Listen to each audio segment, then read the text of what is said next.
from destruction, and you're listening to the FANTASM Podcast with Vincent. Enjoy! You are listening to FANTASM, the podcast that sews horror movies and metal together, with your host, Corey Forchrist, and Dr. Vincent West. Get your movie collection ready and follow along as they review the latest restoration of cult classic horror films and interview the sickest bands in metal. Sell the metal! Sell the metal! Sell the metal! Sell the metal! Broadcasting from an abandoned morgue in an undisclosed location and blood streaming everywhere, this is FANTASM. And now your despicable hosts. What the fuck is up, and welcome to the FANTASM Podcast. I'm Corey Gorkreitz, with me, Dr. Vincent West. Hello, good evening. Man, it's good to see you out. It's good to see you in Transylvania, 1804. It's good to see you out, man. Amazing fucking episode we got for you today. We got Schmier once again from Destruction on the podcast. We got Born to Perish. Came out August 9th. If you guys don't have that record, definitely go pick it up. It's just a fucking kick-ass record. Schmier's always a good dude, and the doctor did his second interview with him. It was a lot of fun. Very cool guy. Very cool. And the movie we have, this is a very special one, and I think you all will enjoy it. Whoever has this at home, definitely do your thing, pop it in, watch it with us as we go along. But Doctor, what do we got from the Or legally download it if you have to. You're probably going to have to. Or find it streaming somewhere, actually, maybe. Yeah. But, we have the 7 Golden Vampires. The Legend of the 7 Golden Vampires from Hammer Productions. One of my favorite films from my childhood. Known in America as The Seven Brothers Meet Dracula.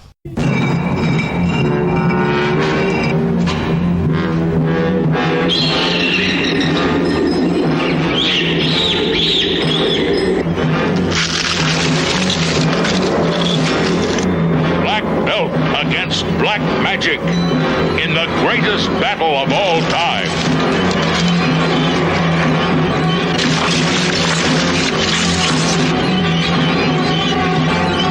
As the 7 brothers and their one sister meet Dracula.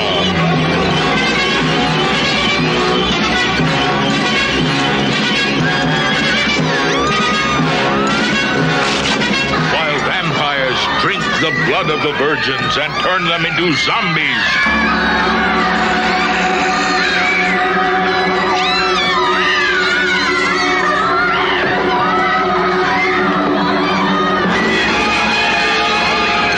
You haven't seen Kung Fu until you've seen the 7 brothers and their one sister in action against Dracula.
Disintegrate before your eyes as the 7 brothers and their one sister meet Dracula. This is how I remembered as a kid. Now we're watching and both versions are on this Scream Factory Blu-ray, which is very nice. If you can't find it, it's there. It's in the bonus features if you want to watch the U.S. cut. We are actually watching the UK cut to keep it old school. Yeah, there's a Legend of the 7 Golden Vampires, 1974. It's the 9th and final Hammer Dracula film. So was released in the U.S. by Diamond Entertainment in 79, so it came out in 74 overseas. It came out 79 in the U.S. It was also known as the Seven Brothers of Their One Sister Meet Dracula, or Sister Meet Dracula. In the Far East, it was Dracula and the Seven Golden Vampires. Let's see. It's notable for having, other than Chris Lee. Oh yeah, you got. I just got that. Doctor showed me the Horror of Frankenstein and too. Be shush on this one, but yeah, Hell Comes to Frogtown. Love that they put that out. Man. It's so cool. You can only get that UK before, but I just got it. Is it Vinegar that put that out? It is. Vinegar Syndrome. Shout out to you guys. Hell Comes to Frogtown's awesome, man. That's a hell of a cult film. Roddy Piper's the shit. And that doesn't really get much credit, so it's cool that they finally put that out. And the chick from Conan the Barbarian, so it's fun. Yeah, more about this film. Christopher Lee was not Dracula in this film. Nope. It was played by John Forbes Robertson. But Which the voice is dubbed by David D. Kaiser, who was, I guess, mid-60s. He was like a writer and actor. Yep. And, let's see.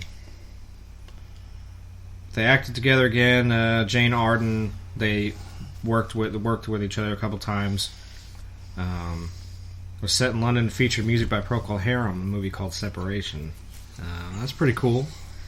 He's done some weird shit, like Voice of the Grail and Excalibur. Unseen Which is amazing. It's so fucking cool. He did a voice uncredited in Vampire Circus. Another Hammer movie I have. He's done a lot of voice work and shit. Let's see.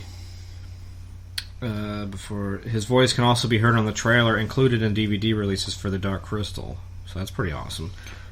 Little the original Kids, not that new Netflix thing, right? Which I haven't heard much about that. But Peter Cushing is in this film, which is awesome. Yes, he is. He's fucking my favorite.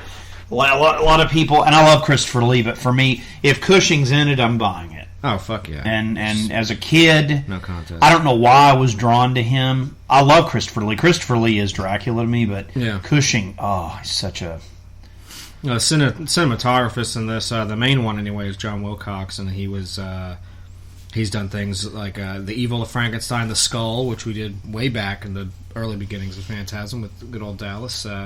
He also did this one. Then he did The Ghoul. He did The Hound of Bakersfield too, which I love. Yeah, and then another guy credited as the guy that edited this movie. There's two people that are on here that aren't the real people. There was a Rick Baker, but it's not the Rick Baker. It's some British guy. Well, now let me tell you a little bit about that Rick Baker. And I knew as soon as we saw him who he was. He is It's not like you and I would usually laugh at this, but he literally is like an authoritarian on Hammer stuff. It's cool though. He is very cool. He's a cool dude. Yeah. And then this print's beautiful. I haven't looked at this yet. Sorry. The guy that edited this film goes by the name of Chris Barnes, but I assume it's not. It's not the Chris Barnes, but it's funny. Well, that's like I've been watching Frasier with Wheelchair Fucker, and every night we watch it. You know, you've been really fucking into that show. Yeah, it's great because I never watched his kids, so it's like I watched Cheers and his characters from that. But just a side note about it though, every episode's like produced by Christopher Lloyd, but it's not Christopher Lloyd. Right, and it's funny when you see it's a different Christopher Lloyd. But yeah. Yeah, this print looks amazing, and if we watched before we started this the early trailer of it, like the original one in its form, from like. Can I tell you a fun story about this movie? This print just looks. Here's a fun story for you Star Wars fans out there about this movie. Literally, and I know this because I'm a huge Hammer horror geek. If you want to know how I found this out, just hit me up sometime on social media. I'll be happy to answer it for you. True story about this movie. So when this finally got its debut in America, I thought this was so cool. Cushing was visiting Lucas in California, and they snuck off to a fucking drive-in and watched this in his car. It's amazing. George Lucas is a huge Hammer horror fan. That is why Chris Lee, Cushing, they're all in this. And if you guys, I tell you, the best part of horror is discovering the Hammer stuff. In my opinion, it's the best. Yeah, Star Wars is so Christopher Lee's name was Count. It was Count Dooku. Yeah, so he's like kind of yeah, it's amazing. Yeah, and Van Helsing and him. It's together. It's amazing. Oh, two different times. One, Peter Cushing died unfortunately before he brought Chris Lee in with the prequels, but it was still a good nod where he had. No, it's great. A lot of respect for that, and even for, you hate J.J. Abrams, he made a subtle nod to the Phantasm. I thought that was really cool. So. No, man, look, he gets love from me for anything. Little subtle horror nods are pretty nice to these big time movies, and Yeah, this print looks cool, man. I dig it. And if, for any Hammer authoritarian that doesn't know this already, you probably already do. I'm preaching, to the choir here, but they are releasing. Scream Factory has acquired the rights to some of the best stuff, and my favorite Hammer movie comes out.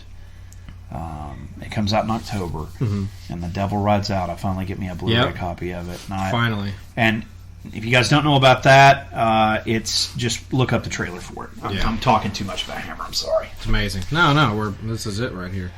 So I guess for Altering the Future, we'll go into 74 because that's when it was first released. We can do. We can have fun with 74. Yeah, for the movies alone. I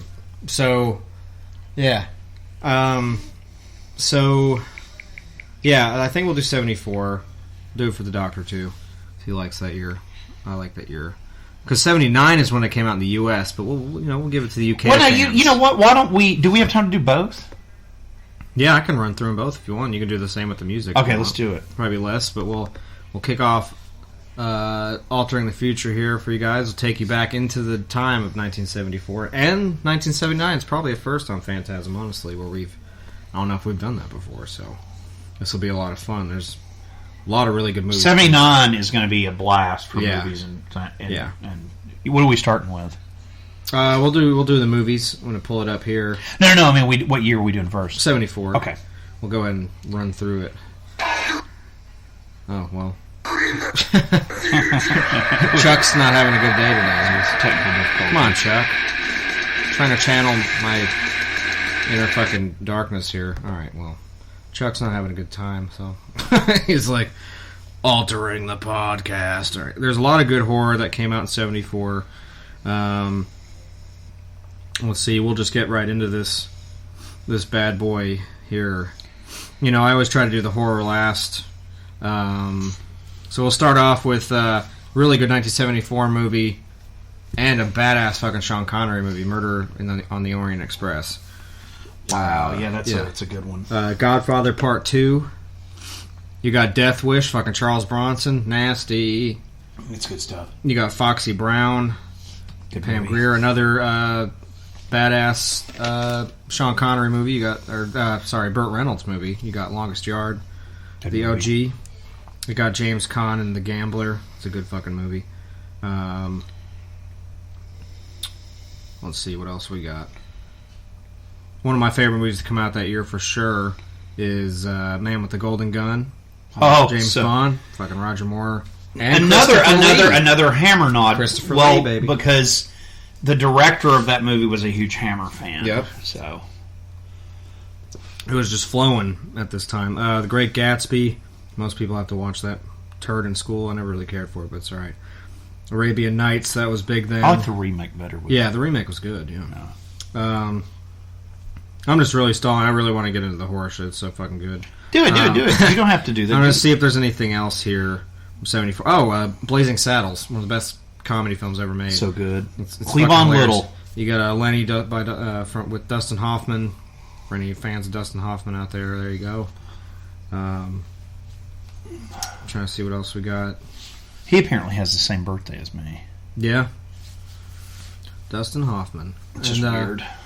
Chinatown was big when that came out. I don't know if I said that already. Let's get right into it for the horror movies. Fuck it. We got a shit ton of them. And of course, save the best for last. But we got Black Christmas. We got Deranged, which we've done on here. That was one of our early ones. I love that movie. Solo stuff. We got Frightmare. Not the one that we've done. Have we done Frightmare? There's two different Frightmares. This isn't the... I don't think we've done... I don't think we've done either of them. But either way, Frightmare, 74, not the other one. Excuse me. Let Sleeping Corpses Lie. There's the man. Oh, yeah. There's Peter Cushing, baby. Van Helsing. He looks fucking great right there. You got The House of Seven Corpses. That's a good movie. It's with John Carradine. That's a very good movie. Yeah. You got Madhouse. That's a Vincent Price thing. Yep, Vincent Price, Peter Cushing. It's really good. Let's see. Yeah, he plays Paul Toombs. Ends a scandal. His fiancée dies under mysterious circumstances, freed from the mental hospital where he'd been committed. The recovered Toombs and screenwriter Herbert Flay, which is Peter Cushing, intend to reveal his most popular character, Dr. Death, which is the Doctor's grandfather, for a television series. But the dead bodies start piling up, all of them killed in ways to mimic the victims in the films. Which sounds like a fun movie called Scream that totally ripped that off. But, anyway. There's a lot of movies that came out in the 90s that took from that movie. And a lot of the horror films of Vincent Price had a lot to do with that kind of thing, like the just crazy murder, murder mystery shit. It's had a goddamn fucking legend. Awesome. Legend keeps on legend, everybody. It's fucking amazing. The Thirsty Dead. We got my favorite Godzilla movie is Godzilla vs. Mechagodzilla. That's a good one. And we got Legacy of Satan, Seed of Vengeance, Frankenstein and the Monster from Hell. That one had Peter Cushing. That's a Hammer movie. There's another Star Wars nod. It had a guy named David Prowse in that, who played the monster, and that is the guy in the Darth. Is that not a Hammer thing? Yeah, but David Prowse is the guy who's in the Vader costume for Star Wars.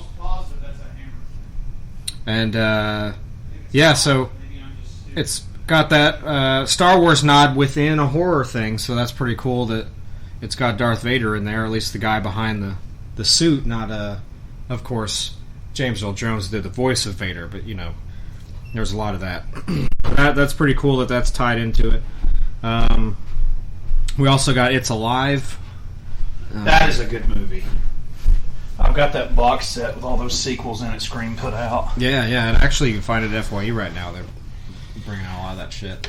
Yeah, it's pretty cool. And then the best film to come out in 1974, one of the best horror films ever made, one of the best movies ever made, arguably, and from one of the best directors, in my opinion. And that is the Texas Chainsaw Massacre. 74, baby. Oh, yeah, it's so good. Well, that'll wrap up that. So why don't you do 74 for the music? And then I've got we'll it pulled up. I've got it pulled up We'll bounce here. to 79 after that, and we'll just do it that way. So, we've got a bunch of stuff here. So that wraps up the films from 74. We're going to do the music, and then we'll head on to 79. Have some fun here with this. This is going to be fun. Well, look at that bat bling. That's fucking tight as shit. First one, I'm shouting out to Wheelchair Fucker, King Crimson Red. Yep. And then the rest of the stuff, I'm just going to start naming stuff. Rock and Rolla from Judas Priest. Hell yeah. Rock and Roll Animal from Lou Reed. I love Lou Reed. I don't know why. It's Only Rock and Roll from the Stones. You got to love the Stones. The Stones are touring right now. I mean, that's ridiculous. Deep Purple, Stormbringer. Amazing. Scorpions, Fly to the Rainbow. Thanks, Kristen. Sorry. That was necessary. It was good. Self-Titled Bad Company, great album. Yep.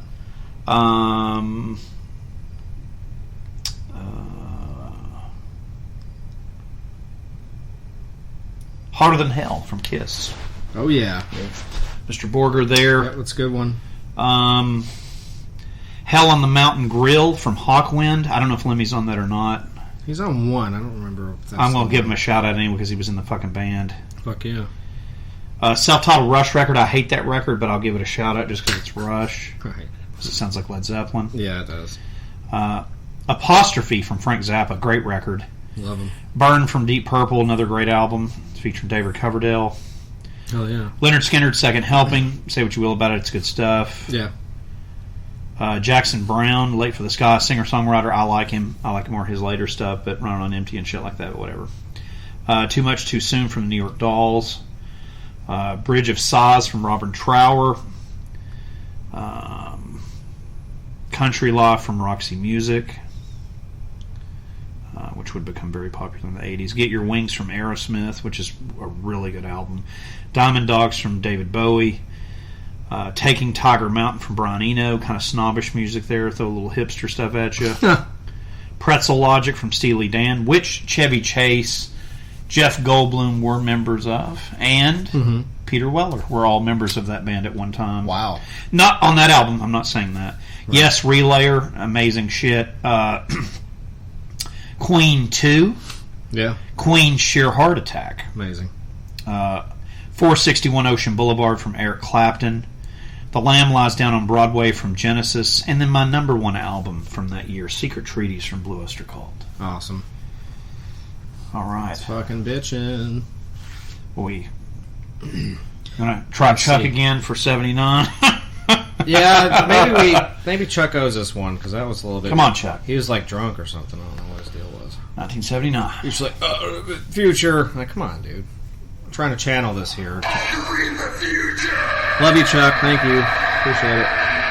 Yeah, that fucking shit. He even cut us short on the fucking music too. He was just being a fucking penis. Yeah, he was not wanting to cooperate. All right, I'm going to start off right here. 1979 films. We always do, the other shit first. This is for the Doctor right here, The Jerk, 1979.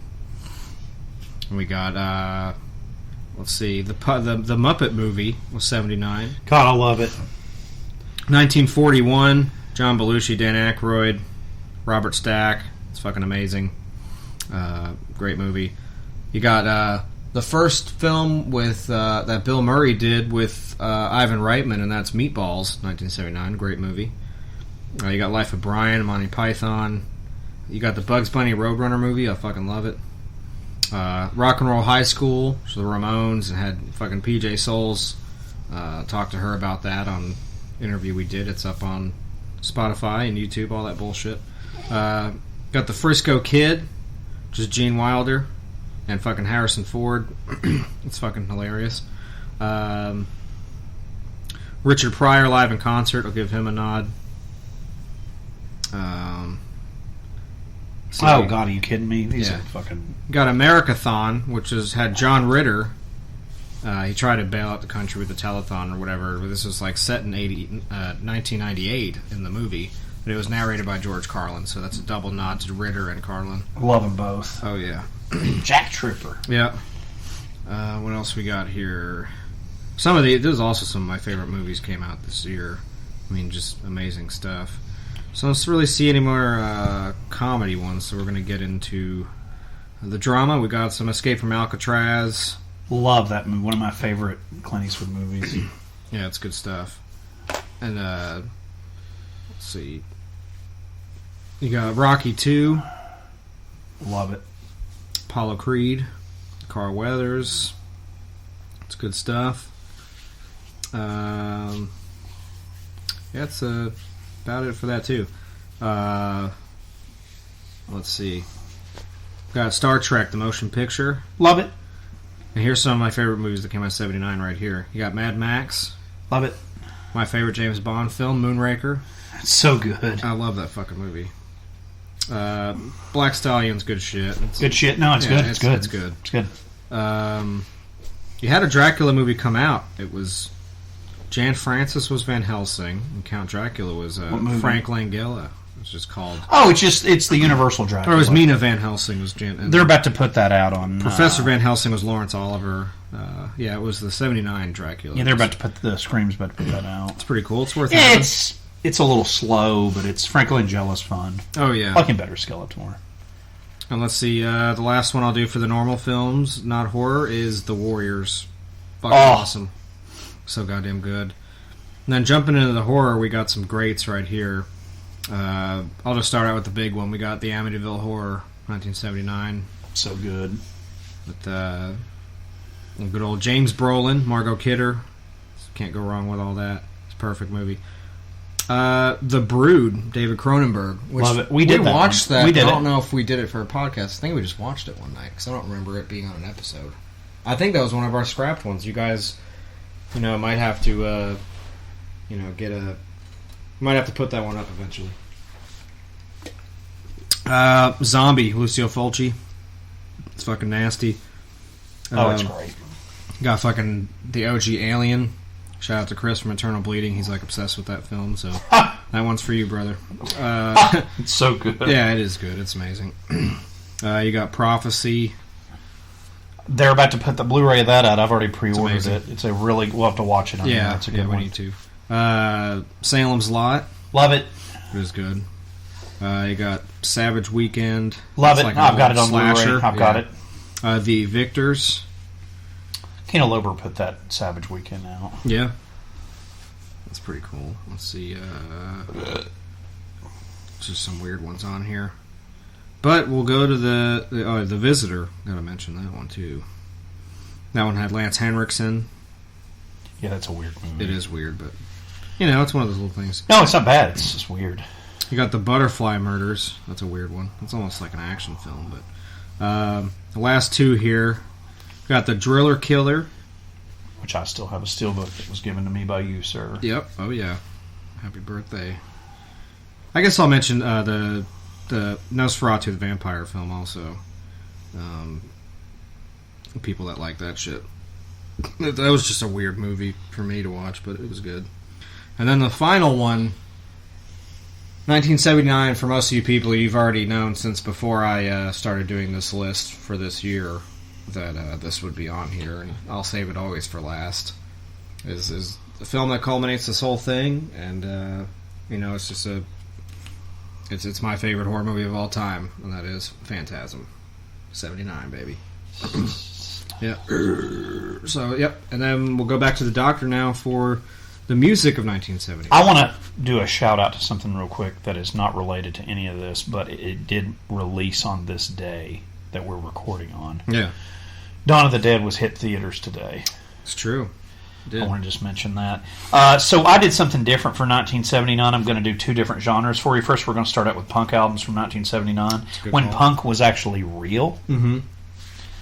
So we've got Joy Division, Unknown Pleasures, Amazing. London Calling from the Clash, Gang of Four Entertainment, Machine Gun Etiquette from The Damned, Hell yeah. Singles Going Steady, Buzzcocks, Public Image Limited, Metal Box, The Germs, and it's just I don't know if that's supposed to be GI in parentheses or what that's supposed to be. Anyway, The Slits, Cut, Teenage Warning from Angelic Upstart, 154 from The Wire, Fear of Music from Talking Heads, Another Kind of Blues from the UK Subs, A Different Kind of, I don't know what the rest of the title is because it doesn't show me, from the Buzzcocks,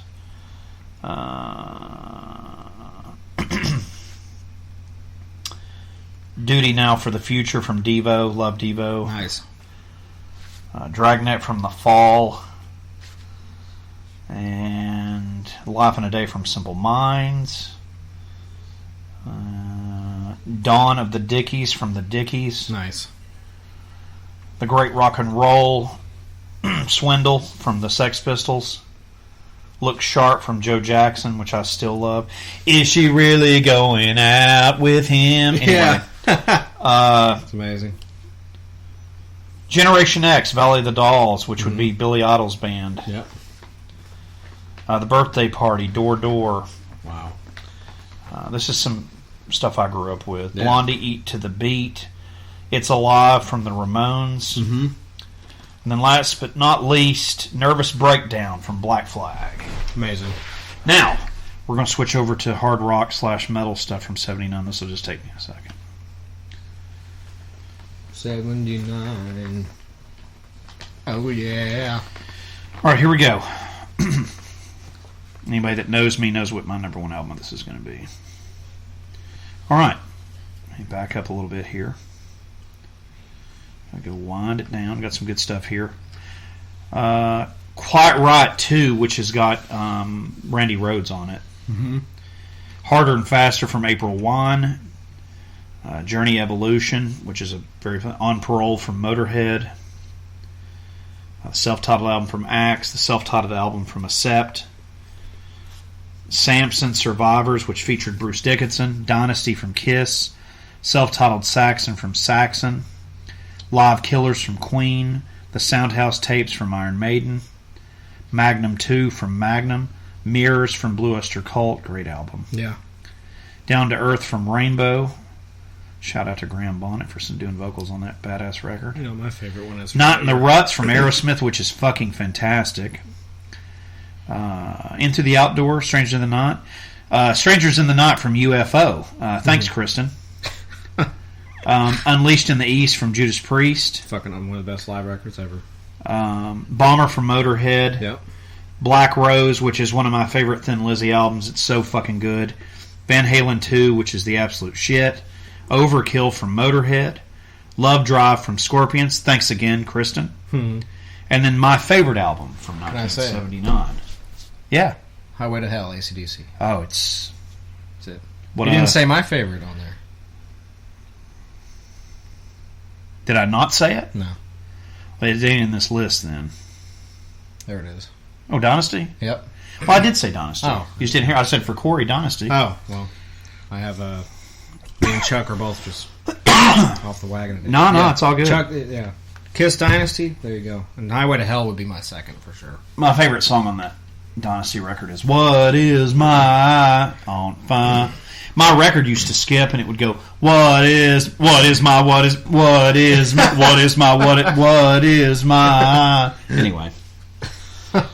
And fun story, if you guys are interested at what a little Kiss fan I was when I was small, and I still do. My hair is actually at the perfect length for right now. I'm an amazing looking Peter Criss. His charisma. I look really cool dressed up as Peter Criss. Yeah? Yeah. Hell yeah. Should do it for Halloween. Fuck. I've done it before. As a kid. It's Doctor's Charisma. Yep. I don't know. Mine's probably Dirty Living. I love that song. Now, as a kid, any longer. Now, as a kid, my favorite song on that album was "Sure Know Something," the hit. Yeah, I really liked that one. I like "Dirty Living" and "X-Ray Eyes." Magic Touch. Oh, it's such a good album. But Charisma was just that. Yeah. Charisma is honestly probably my favorite Gene Simmons song. Yeah, I just really like that song. Corey can't wait I think it's any fucking longer hilarious. to set itself free. It's But anyway, that's a good Peter Criss song. Yeah, it is really good. This movie is awesome. It looks really good. It is. We'll get back to the film. It's very confusing if you guys get into the title of it, and there's so many different versions of the title, but then the cut of it. The U.S. version cuts out 20 minutes of the film. I guess it's good we watched this. Yeah, this is the Pimp Daddy. But it's cool that the U.S. version is in the bonus special features. Yeah, it's cool. And the soundtrack and it loops several remaining scenes to fill the running time. So that one would be interesting to watch another time for sure. Maybe we'll do that. We'll revisit it with no interview. Yeah. The movie was released with various titles in different locations. The Seven Brothers Meet Dracula in the U.S. and Dracula and the Seven Golden Vampires in the Far East. And this one is The Legend of the Seven Golden Vampires. That's the UK version. That's the OG. Roy Ward Baker, British director. He did several Hammer films before this one. I think I already listed those, I think. Maybe not. I don't know if I did or not. Yeah, I did. I did Vault of Horror, Scars of Dracula, Vampire Lovers... Which, by the way, the Vaults of Horror thing are a behind-the-scenes thing. And actually, Scream has been adding these as special features to these to Blu-rays. He did the Monster Club. Oh, that's Vincent Price, John Carradine. Yep, 81. This is the last one he did. This was just a regular film. This wasn't even a Hammer production, but it was a made-for-TV mystery film. And it had Peter Cushing as Sherlock Holmes in it, and then John Mills as Dr. Watson. So that's pretty awesome that they had that. Let's see. He did a lot of shit for like on ABC and shit, like spy stuff. With his directors, he did awesome one called Foreign Exchange in 1970. And you want to sell me on a made-for-TV movie? It's like tucking me in with a blanket and giving me a hot toddy. Yeah, these are all good ones. The Spy Killer was 69 on ABC. That sounds awesome. It is. It was the sequel was Foreign Exchange, so I was going backwards on that. But you got the Spy Killer and Foreign Exchange. Those are made for TV, little spy films that this director did. And, he did Journey to Midnight. That was a made for TV horror film. Had Chad Everett and Julie Harris on it, so. Know who those people are. I'm not too familiar with it like you are. She did Reflections in a Golden Eye with Marlon Brando. That's pretty fucking rad. She was in East of Eden with James Dean too, so that's pretty awesome. It was Julie Harris that's in that. So a little tidbit for that. Now the Screaming Starts. That's actually an Amicus film. It's one of the anthology films, which Roger Marshall did the writing for that. I think he did the OG Avengers, if I'm not mistaken, like the TV show. Yeah, TV show. I love that movie with Sean Connery and Ray Fiennes. The Avengers. Oh yeah. I forgot about that fucking. I got that fucking thing on Blu-ray. I love that fucking movie. Yeah, so that was a Amicus. Saw that at the theater and got to finger Lil Poon on that. Another Amicus one he did was Asylum. It was also called The House of Crazies. That had Peter Cushing in it. That's pretty awesome. And that was in 72. Dr. Jekyll and Sister Hyde. That was a Hammer film. And that has Ralph Bates and Martine Beswick. That was one, Dr. Jekyll, Hyde, whatever. It's pretty self-explanatory. I don't need to explain that to you. Vault of Horror. Scars of Dracula, which, of course, that's Christopher Lee. They're about to put that out. I just pre-ordered it. It's amazing.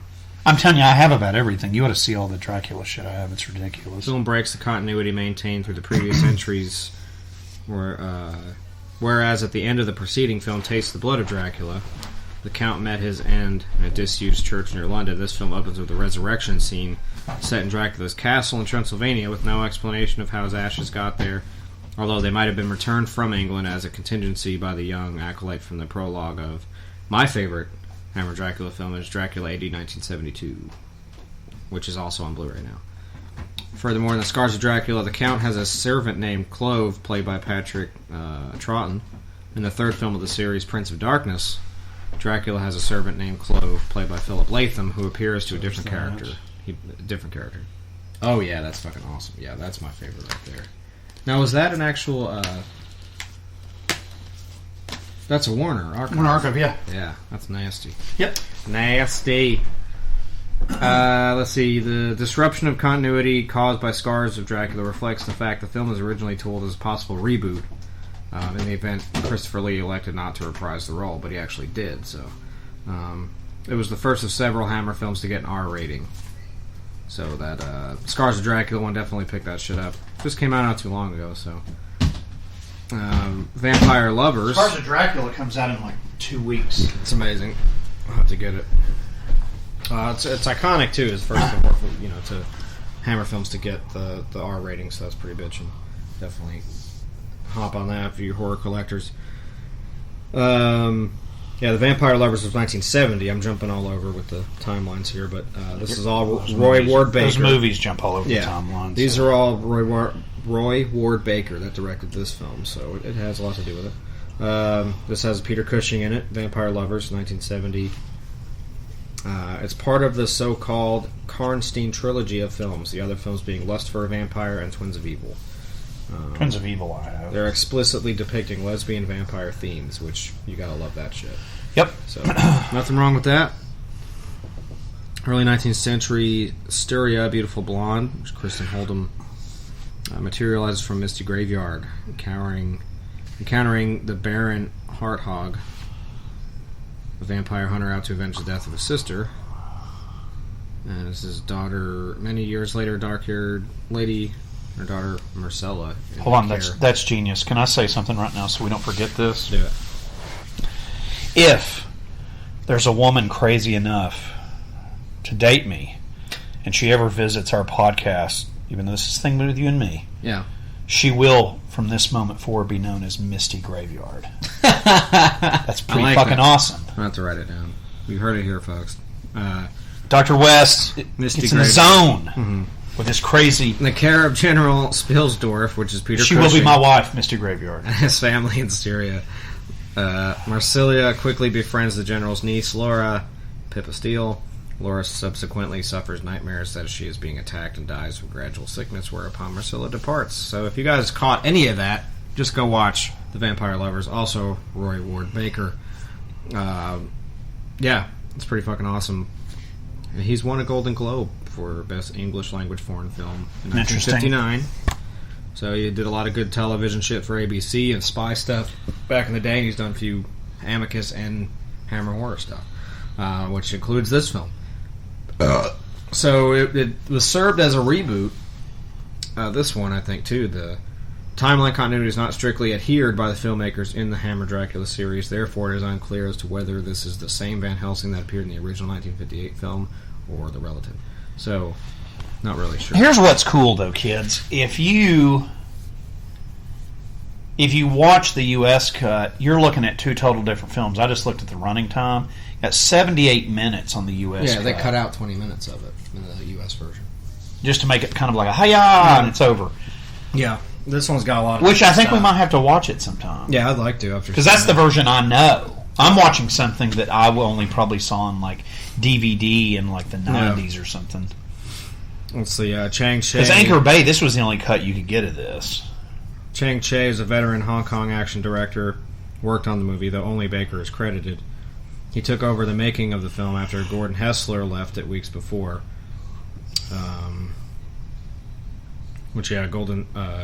Gordon Hessler did the story reader for Alfred Hitchcock's Presents television series, which is pretty fucking cool. Love it. He also directed several episodes of Hawaii Five-0. Love it. Amazing. He directed with veteran horror star Vincent Price. He did his debut feature as a director was The Oblong Box. I've got it on Blu-ray. Yeah.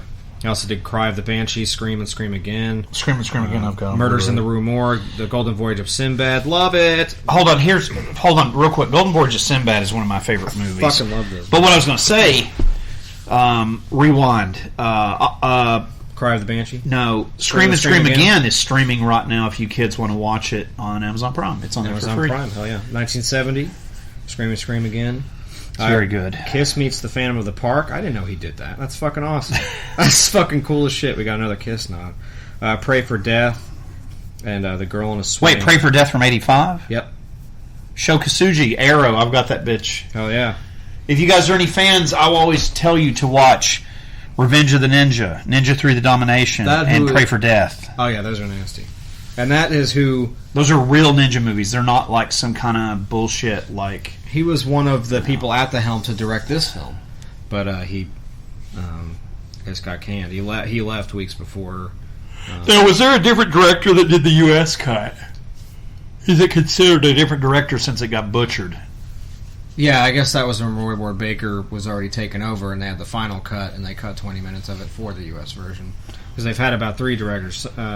Chang Che was the first person to work on it. He did like the Hong Kong action films, and I mean he's been doing stuff for a long time. But I'll just list some of those for this. If you guys know any Hong Kong action films, it's just some of the major ones he's worked on.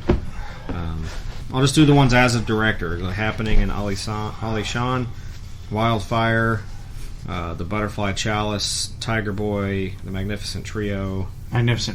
Trail of the Broken Blade, One-Armed Swordsman, One-Armed Swordsman I've seen, The Assassin I've seen, Golden Swallow, Return of the One-Armed Swordsman, The Flying Dagger, The Invincible Fist, Dead End, Have Sword, Will Travel. Yeah, those are some are some badass kung fu movies. Oh yeah. The Wandering Swordsman, Vengeance, The Heroic Ones, The Singing Killer, King Eagle, The New One-Armed Swordsman, The Duel, The Anonymous Heroes, Duel of Fists, The Deadly Duo, The Boxer from Shangtung, Angry Guest, The Water Margin, Trilogy of Swordsmanship. The list goes on. He's done so much shit. The Blood Brothers, Police Force, Four Riders, Man of Iron. Police Force is the shit. Shaolin Martial Arts, 5 Shaolin Masters, Fantastic Magic Baby, 7-Man Army, The Naval Commandos, Brave Archer, Chinatown Kid. I mean, the list goes on. These are fucking cool ass Hong Kong. You just need to watch all that stuff. It's always good and fun to watch the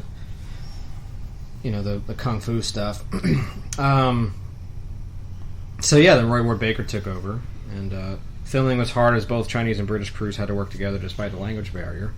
So once he took over, it was kind of, it was definitely a challenge for it. But got a lot of throat slitting in this film already, and there's a lot of good fucking action going on. A lot of fucking blood in this too. This is great. I mean, it's really good. It's just, I love that it's like, there's a tie to this as well, and I'm not sure if you've mentioned it yet or not. So some of the crew that worked on this worked on Enter the Dragon. Ooh. Oh, really? Which was the last Bruce Lee film, if you guys are not aware of that. No, you are, Corey. But oh, yeah. The Legend of the Seven Golden Vampires was a co-production with Hong Kong's Shaw Brothers Studio, made in hope of garnering some of the Kung Fu movie market share. Michael Carreras later said this wasn't such a good idea, although he felt some of the film was quite good. The movie, as I said, is released in a bunch of different titles. During some scenes involving roving gangs of undead, several vampires can be seen hopping up and down, as vampires tend to do in Chinese vampire films. So it's a cool mix of cultures in this movie, and it pays off so far from what I've seen. It's fucking beautiful, it's too. Really cool, yeah, and the print's amazing. You know, you can't go wrong with, Shout Factory here. They made a really old film look really fucking good, and as they always do. I mean, their titles are expensive. Goddamn, you get what you pay for. Like, I don't have a problem dropping, $20-something bucks on these movies, because A, I'm never going to get another copy of this that looks this good. No. B, a lot of this shit's not streaming. Mm-hmm. So the U.S. DVD from Anchor Bay features both the original unedited The Legend of the Seven Golden Vampires version and the later edited Seven Brothers Meet Dracula version. So the DVD actually had these versions on it. It also features a recording of Peter Cushing telling the story of the film with music and sound effects, which was released as an LP record at the time of the film's release. It's fucking awesome. Imagine getting that. I wonder if that's actually on the features here, if they have that. I don't think so. They're pretty tight. Either way, it might still be out there. Look. Oh, yeah. Well, either way, it's got both versions still. They actually have that director on here. Or it's David Chang, who's Zi Ching in this film. He's got an interview on here. He was the superstar on the Shaw Brothers Studio stuff, I guess back in the day with Hong Kong films, which he did Vengeance in 72, Blood Brothers 73, The Generation Gap, which he won the Most Contemporary Award at the Asian Film Festival, so that's pretty cool. So that guy's pretty fucking good, and there's an interview with him on here, so that's pretty sick. Yeah, this is just a cool fucking movie. It's got, I like the blending of the elements of everything, and you got Peter Cushing just standing around anyway. I'll watch it any day. I don't care what the fuck it is. Sure.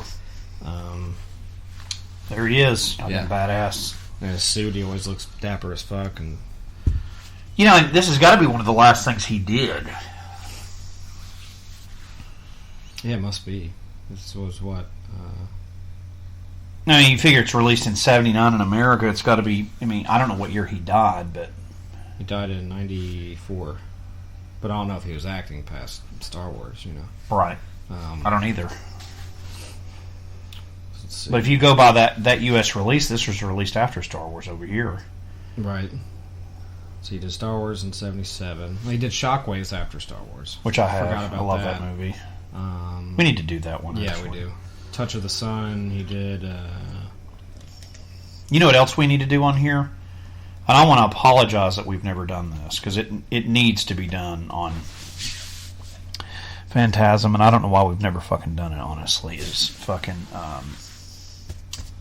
why can I not think of it? Oh, House of the Shadows was 83. That was with Christopher Lee, I've got Vincent that. Price, John Carradine. That's a King of Lober thing. Yeah. What am I trying to think of? Arrow put it out earlier this year. It's one of my favorite Chris Lee, Peter Cushing thing. It's not an Arrow. It's an Arrow thing. It's not a Hammer film, and I can't think of the damn name of it. Hold on a minute. He also did in 84. He did Top Secret. That has. I forgot about that. David Zucker directed. The guys did Airplane, and it had Val Kilmer in it. That's a great movie. Yeah. So he did that. That was 84 as a Universal thing. That was the last film he did, according to this. Doesn't seem like he did any more TV stuff. Let's see. He did... he was on a BBC television talk show around, let's see, 86 with Brides of Dracula. That's awesome. Yeah, I guess the last thing he did was that, what was that? Where's it at? It's crazy. So 86, he did The Biggles Adventure in Time. It's a sci-fi adventure film directed by John Ho, which did Twins of Evil, Legend of Hell House, Watcher in the Woods, The Incubus, and most notably the American Gothic. So he did this British sci-fi adventure thing, and it had Peter Cushing in it, and that was his final film role. So that was 86. Was his last feature film. So yeah, but as far as Hammer, he did a few after this, but this is really good so far. There's a lot of crazy action. He's also in that Scream and Scream Again movie with fucking... Yeah. But this, he's just flying around. There's a lot of sword action. Here comes Horror Express. We need to do that one. Horror Express, yeah. We need to do that one. I love that movie. Fuck yeah. The entire movie's on a train. I think we should do more of this stuff often anyway. I'm fine with it. Yeah, I'm glad you're... This is really fucking cool. Here's the thing is I just like the blending. If you're really into horror stuff, and you're really... This is the best way I would describe Hammer horror movies to people. If you can appreciate James Bond, and I mean old James Bond, like classic James Bond, then you can appreciate Hammer horror. Yeah. Because to me, if you don't like it, then you're not cultured and you don't know what the fuck you're talking about. Because this is... I grew up on this stuff, but believe it or not, I've actually got Wheelchair Fucker watching some of this stuff, and he actually really likes it. Dude, it's cool, and people are like, it's old and boring. It's like, have you actually watched them? Because they're very entertaining. Like, there's action this entire Anyone that says that is not into horror movies. Yeah, because I love Peter Cushing and Christopher Lee and their portrayal of the characters, and like, it's Van Helsing. It's fucking badass. Like, I don't like anyone else doing that. Oh, he's such a. It's just awesome. Cool, and I like the old Sherlock. Hugh Holmes Jackman stuff. only did that Van Helsing movie he did was because he was so obsessed with this as a kid. Yeah. He did it to try to pay homage to him. Yeah, and that's cool. I mean, I don't like that movie, but hey, it's cool that he did that. It's cool that he influences people, and he still does. And I love this. He's talking about... but to me, Cushing and fucking Price that's the pinnacle and Lee, that's royalty. That's trifecta of horror for me. And Price being the man. He is like he's, and Cushing is too. Yeah. Lee's third on that list for me. Yeah, but he's first as Dracula, right?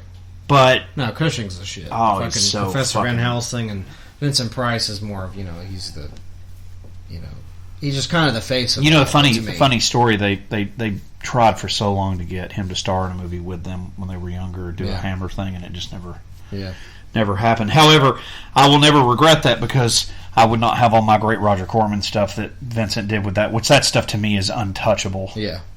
No, it literally is. It's so cool. But this movie, The Legend of the Seven Golden Vampires, there's so much action in this already. Now you got these undead. Yeah, it's not slow at all, especially a lot of Hammer movies. And I will admit this, I like snuggling up with a blanket and watching them when it's cold outside. Yeah. No, this is good stuff. And when it's warm outside, because I'm just a big Hammer nut. But some of the Hammer stuff is very slow, but this one is definitely not. Yeah. Neither is The Devil Rides Out, kids. That is Dr. West's favorite Hammer film. And as much as I love Cushing, he is not in that. But one of my favorite actors is in that movie, and we'll talk about him right now. Actually, yeah. I will. I guess the first thing I ever saw him in was Rocky Horror. It was either that or Diamonds Are Forever, and I went back and watched it again, and then I saw The Devil Rides Out with my uncle when I was little. And I'm referring to Charles Gray, of course, but right. I'm actually going to see how many damn movies he actually did. But I love Charles Gray. Love him. Wow, he was born in August 29th. We're almost on his birthday right now, yeah. Charles Gray. It's fucking just amazing. Over it. We're on the 1st of September. So let's just go through, and this is, I'll tell you guys right now why I love Charles Gray so much. Listen to this shit. Died of cancer. That's fucking sad. Yeah. It's killed so many amazing people. Fucking cancer. Here we go. Devil Rides Out, 1968. What a fucking awesome goddamn movie. Oh yeah.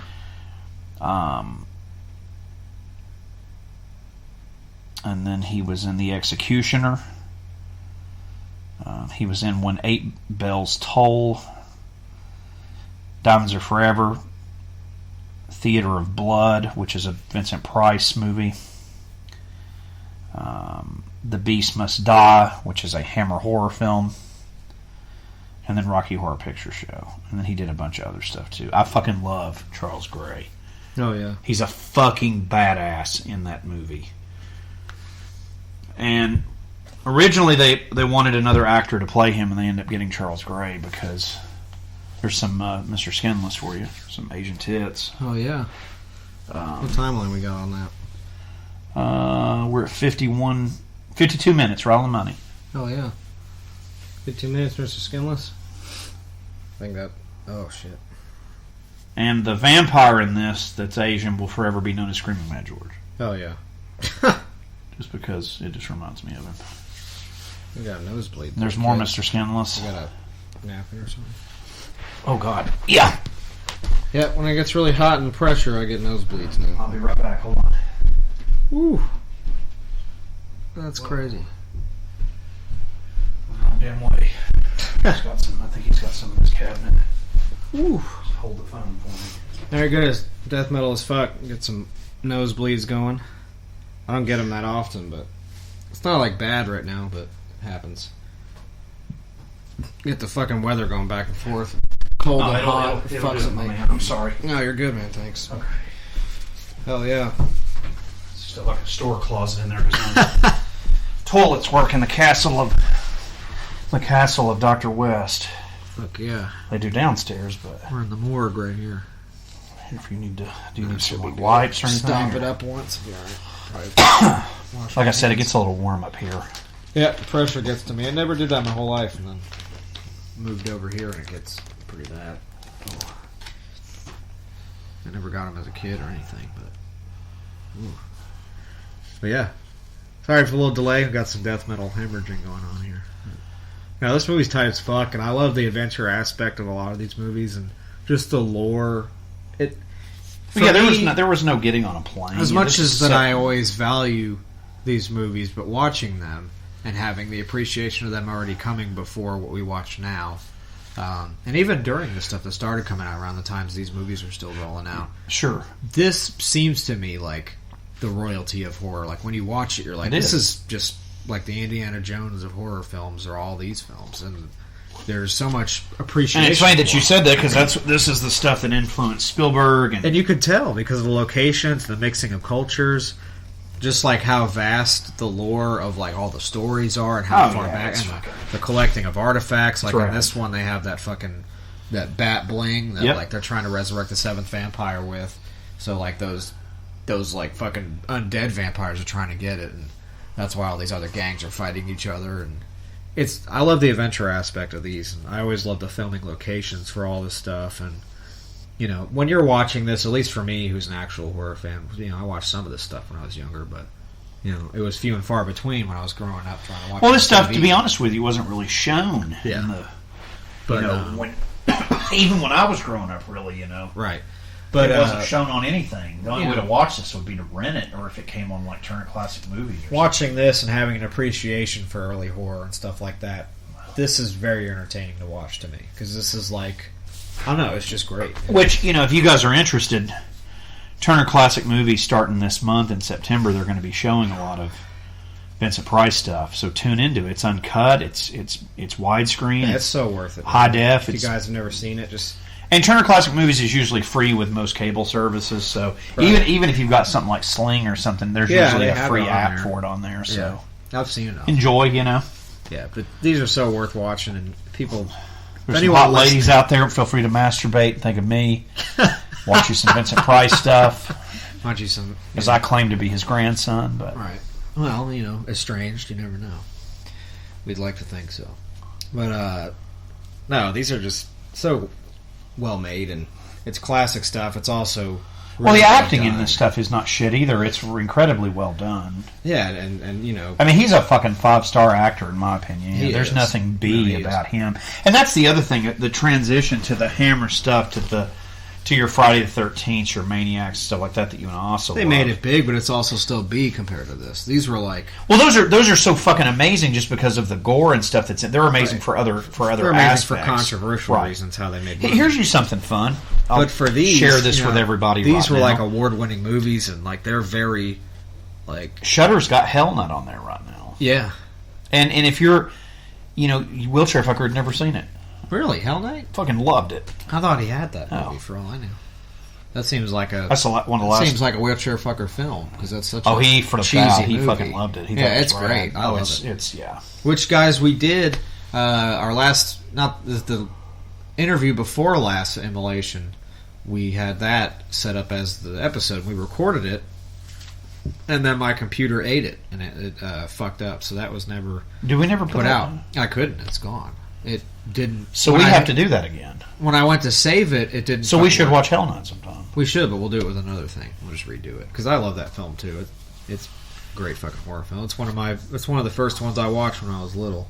With Hell Night. It's so good, man. And it was cool because the first film I ever saw horror was Exorcist. You had like a handoff with it. Yeah. And then I'm trying to think of the first few films I watched when I was little.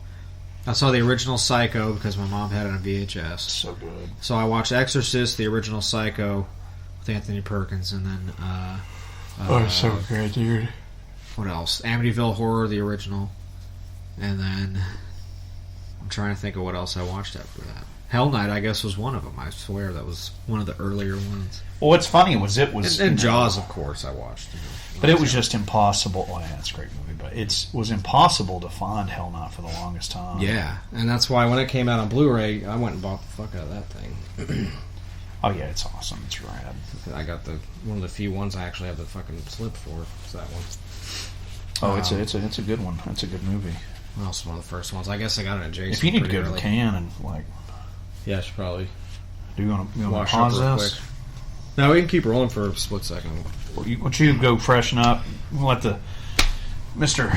Gorecross go freshen up a minute. I'm going to take over the reins here. Use the lavatory for a quick second. Please, yes. Grab you another beverage. But yeah, I think my obsession with this as a kid was, this scene right here with the bats. Like, I've never been scared of bats. I don't know why. Like, I always thought they were fucking cool. And in this, of course, you're going to watch this and think they're cheesy because they're not like CGI and stuff, but I fucking love this shit, man. Like, as a kid and now, it takes me back to being a kid, and you got the flying vampire fucking, like ninja cats fucking tearing shit up in this, and it's just non-stop stuff. And for me, the sets of this look like a fucking original Star Trek episode, which anyone that knows me knows I'm a huge Star Trek geek, and, not J.J. Abrams Star Trek. That's not my thing, but the OG stuff. And Next Generation, Deep Space Nine, Voyager, Enterprise, that's all my shit. But animated series.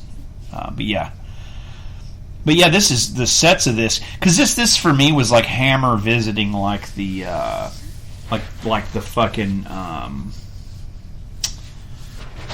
like the Ray Harryhausen stuff, There's no miniatures and stuff in this, but it feels like those type sets, like Jason the Argonauts, and it Clash of the Titans. It feels like those 1981 Clash of the Titans, but it feels like that era. It feels very cozy to me because of the sets, and then it's something that I don't really get off of a lot of like newer stuff. I guess probably the last time was probably in the 90s, early 2000s was the last time you really see a lot of sets and stuff. And when people do it now, it actually impresses the hell out of me. And I guess the last thing that I watched that I can think of, and I'm not trying to just pigeonhole this, but I think one of the last two things that I watched, the last thing that I watched that I thought was just amazing, and there's no CGI and stuff, well, not that I noticed anyway, was Us. Yeah, which I still haven't seen. Oh, so just ridiculously good, man. I got to be honest with you. I just think Jordan Peele is this really interesting cat, and I love what he's doing. I think that movie's very Hitchcocky, and it's very It's very the way that it was shot is I can't explain to you how that movie was shot. The only thing that bothers me is that you won't be able to see it on a bigger screen because it's one of those like watching that in the theater was really fucking cool. Like the camera angles and stuff that he did are really cool. I'll be honest with you. If I had my druthers, and I'll just go ahead and say this, I think Danny McBride should have went to him to do those Halloween movies. Yeah. Just for his camera shots. I mean, his camera shots, when you watch Us, anybody out there listening to me, I know you're probably thinking I'm crazy because I like that, but the camera angles that he gets in Us are crazy. Whoever the director of cinematography is for that movie deserves like a... Oh, man. I'm obsessed with this He deserves a fucking beer, man. Yeah. But that movie is... I really like it. We're like, Corey's got 5 on it. Yeah. That's the theme of the movie. If you guys have seen Us, that song is old school rap playing throughout the entire movie. Some Oakland shit and some Lunas. It's... I want to get copyrighted. But you can't go wrong, you know.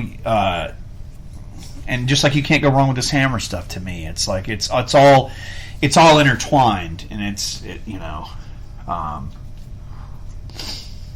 I Get Out. I maybe need to go back and watch again, but Us I thought was great. Like I really enjoyed it. I'll check them out. They're actually coming out with soon.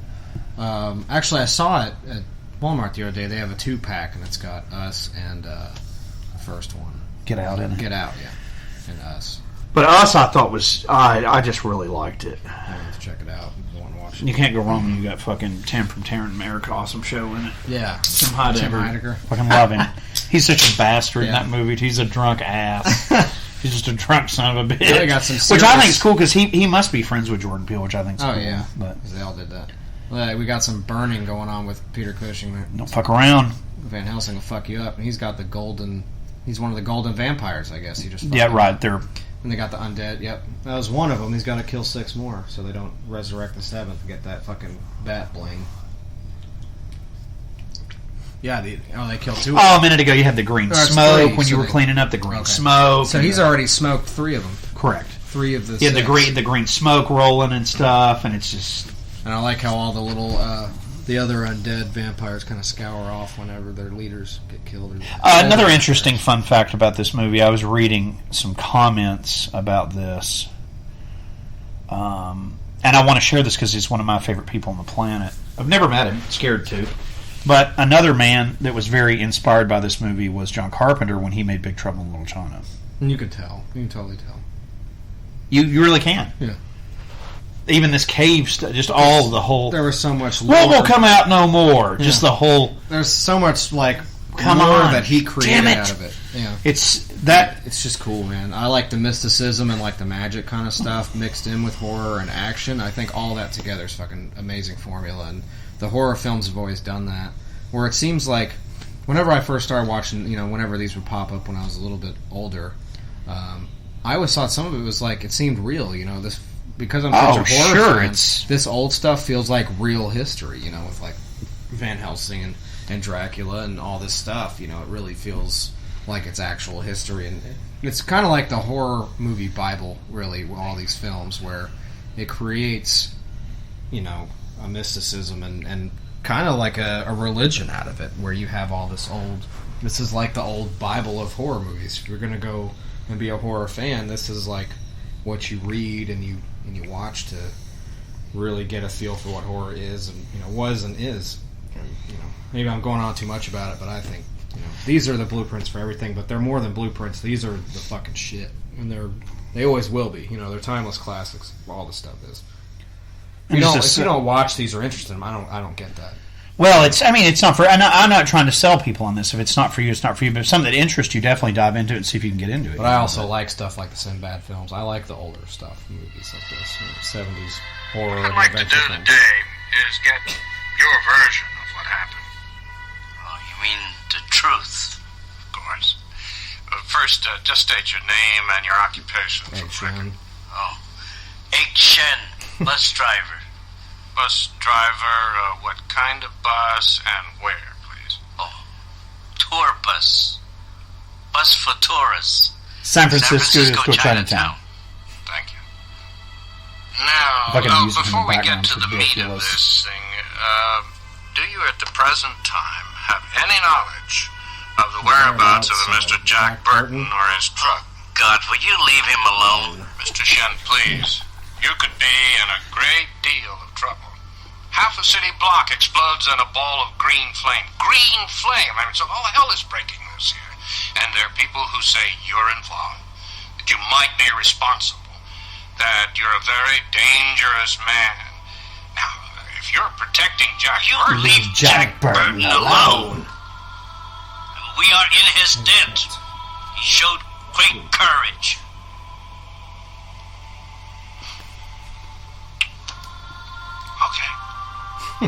Okay.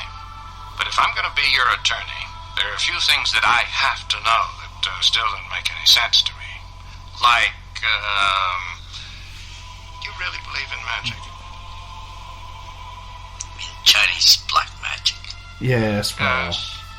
Oh, absolutely. Are you still serious about this? And monsters and ghosts as well, I suppose. Oh, sure. And sorcery. And I suppose that you expect me to believe in sorcery as well. Of course. Why? Because it's real. How can I know that, Mr. Shen? How? Yes, how? Help me out here. Please. How?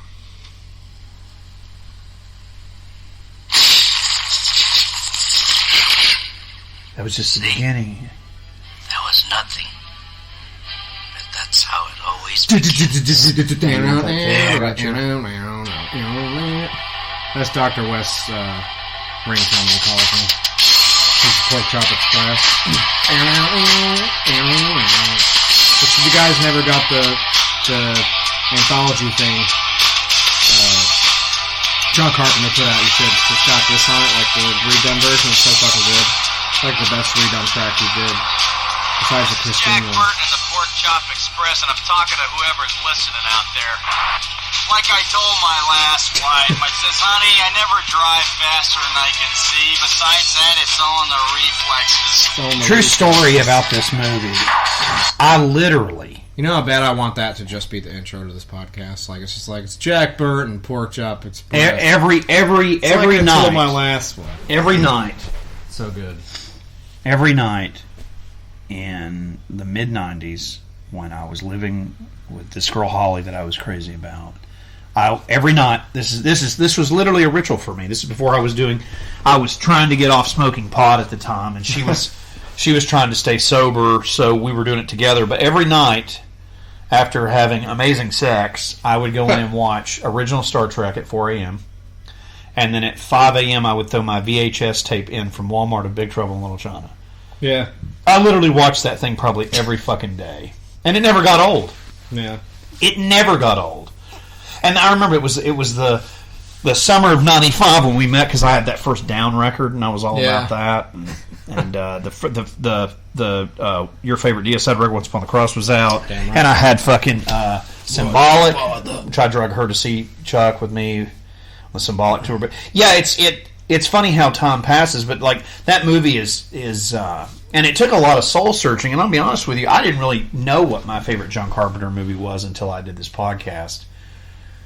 Till I was asked to do this podcast with Corey, and it's Big Trouble. It always will be. It's They Live is another one that's very, very, very near and dear to my heart.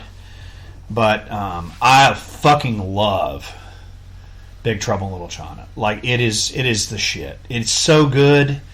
And it also shows that he can do any type of thing. And yeah, that's honestly one of his best films. And for people that interview Nick Castle that don't know what they're doing, he actually helped create that as well. Yeah, he did. And so, whatever. There's a lot of things that don't get to happen that should. And here's another... Like interviewing Michael Schenker. Thanks, Kristen. Yeah. But, it is what it is. Here's a ritual here. Of course, I got going down. This whole podcast. And, no, it's fine.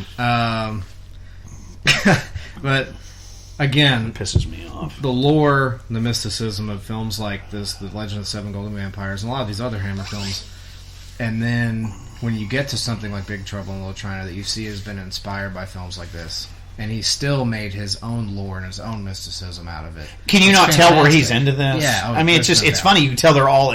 But I saw a little tidbit where. I'll tell you actually who dropped the ball on him was Cody was mentioning something about his son was mentioning something about this movie. Well, you can tell. I don't think if this was out that would have maybe happened. I don't know. I'm sure. Yeah, I mean it's all every hand shakes the other, but it's some more undead shit. But the sad thing is for me, like a lot of I feel like a lot of horror stuff has lost its edge, and I was talking recently with one of our listeners. I won't say his name, Doug Dobbs, and. I really like those Sinister movies.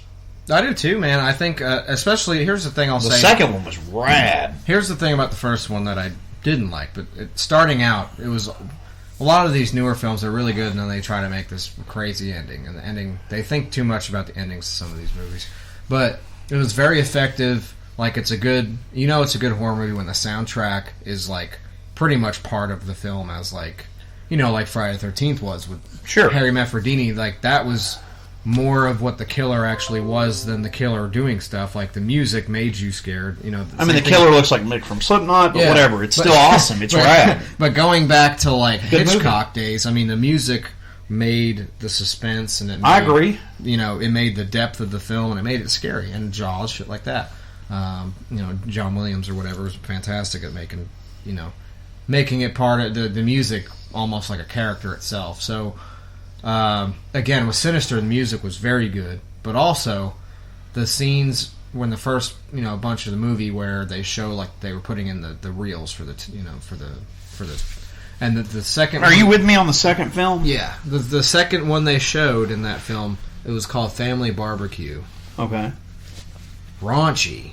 Just showed them burning their own family alive, and that was like nasty. And is that the first one, second? First one. Yeah, it's good. It started getting really deep. Like, it felt real watching that stuff, and then towards the end, it was just like, it's just kids killing their parents. Spoiler alert! But I didn't really like the ending, but it was very effective with the soundtrack, and the footage of it was pretty nasty. And the second one too was fucking raunchy. So yeah, there's a lot of films that come out here and there lately that in the last 10 or so years that are actually decent. And horror is on the up now. It's never been this big in a long time, since the 80s, I don't think. And there's another Golden Vampire there. Another big Hammer fan, and I was reading, I don't know if he likes this movie or not. Fred Decker's a big fan of this shit, too. Oh, you can tell, yeah. And there was, he had that movie, The Monster Club. Probably got a little thoughts from that, and plus the Universal stuff. And well, I mean, look, the whole thing for me, but with the castle stuff and the amulet, like, that's straight up like Peter Cushing it's rad, shit, dude. There's a TV show that Warner Archive put out a few years ago, and I wish somebody would just buy this for me because I want it. Oh, that it's a DVD. It's called Wizards and Warriors. It was a show I watched when I was little. Yeah. But one of the main actors in it is the guy that plays Dracula from Monster Squad. Yeah. He's one of the main actors. But that show was essentially like live-action Dungeons & Dragons. It's awesome. Now, I noticed lately there's a huge resurgence of people interested in Dungeons and Dragons, and I guess it's from Stranger Things. Yeah. I've literally played Dungeons and Dragons since I was a teenager. Yeah, I did too. Or elementary schooler, really, because as soon as I met Matt, we were doing some type of role playing thing. He would always try to get me to do it, and I felt weird about doing it because we did like Vampire the Masquerade and some. I played that. Yeah. And it's cool. So I like the Vampire one a lot. If a show that I don't watch, which is irrelevant, but if it gets you interested in cool shit, go for it, man. Whatever. Yeah. More power to you. This is the last 3, I'm guessing. Here's the truth. If I'm alive in 20 years, I'll probably like Stranger Things then. I see what you mean. I tend to discover stuff late because I can't. Well, people I'm just down your throat. I'm kind of stuck in the 50s, 60s, 70s, and 80s. I just am. Yeah. I have been for a long time, and I am too. Really, I've always kind of been that way. I can get into newer stuff or stuff I grew up on, but this stuff is better to me than all that. Especially this Undead. This is something I found recently. Undead made me very happy to find. Fuck. It's the AC/DC Let There Be Rock film. Oh, that's awesome. It's the last thing that they I actually did. have that. I got it at the pawn shop. What? That box thing. You have that? Mm-hmm. The Blu-ray? Mm-hmm. Wow. I do. Damn, you switched to Stella on me. Look at you tonight. Corey's drinking all my favorite beers. I got Stella and Dos Equis for the doctor. For me to drink, but No, it's good. I mean, that's my jam. That's what I like to drink. I don't get hungover off of them. Here's the thing: you get older kids, you don't get hungover if you drink less cheap beer. Yeah. The only cheap beer that I can drink that I don't get sick off is the low cal, which Kroger has quit carrying. That's what I had last night. They've quit carrying it. I got mine at a lot of stores are carrying it though. Target's got it. Where did I get mine? I got mine at Kroger. It was the one by my old place. Well, they don't carry it at. Because I got a 6er there. They quit carrying. They quit carrying it out here now. Oh, really? It's gone. They got it where I'm at.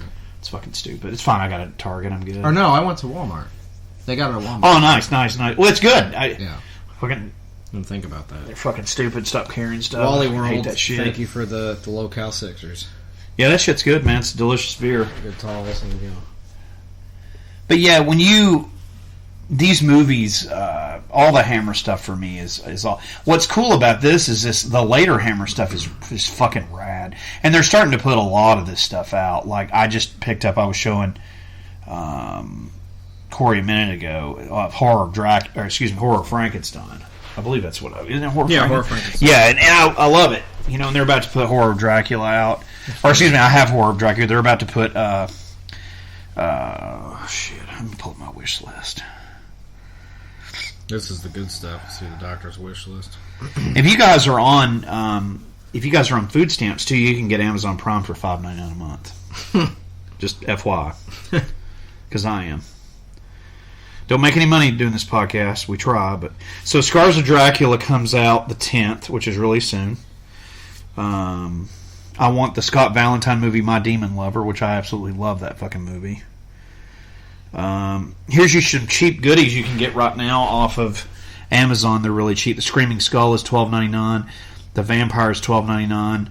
I also want to highly recommend Flesh Gordon. Has just been put out on Blu-ray. The porn version of Flesh Gordon. It's amazing. Well, it's not really porn. It's like it's kind of porn. You can whack it to it. I did as a kid. You pretend you're the Doctor and whack it to that. They're putting the entire run of the Jetsons out. That's amazing, really. Look. Jetsons Warner Archive series. Wow. It's probably cheap, too, honestly. Yep. And then this is the next fat Blue Underground 3-discers, Two Evil Eyes. Yep. There's another one they're talking about doing. It's, fuck. I don't think it was another Fulci. I was just reading about it the other day. Blue Underground's got a big one coming. They're putting out the New York Ripper. I know that. That one's out, I think, actually. It is. Let's see. American Werewolf in London from Arrow, October 29th. I'm really? So broke. The Arrow one? Didn't I see that? I think I saw that. It was on the page. I put it on the That's page. amazing. And you got the Scooby-Doo the complete Scooby-Doo collection comes out Tuesday on You're Blu-ray. shitting me. No. How much does that go for? $79. That's not bad. Really, it's not. I'll show it to you so you can see it. I need that. I need the goddamn Scooby-Doo shit. This shit's fucking hard to find all of. I try to fucking watch it when I can, especially around this time of year. You know, I like watching the... Check this bad motherfucker out. So I grew up on the old shit. I had that Hanna-Barbera channel, so I'd watch all the old stuff. Yeah, that's bitchin'. 50th anniversary. Yeah. Might have to splurge on my new living situation. Look at it. Oh my god. Folks, go on to Amazon and look up Scooby-Doo, Where Are You? The complete series. It's so fucking awesome. This is why it's hard to be friends with the Doctor sometimes. He's like, here's your whole paycheck, Corey. It looks like like a haunted mansion. It's got a giant slip over it. It comes with a little fucking Scrappy-Doo keychain.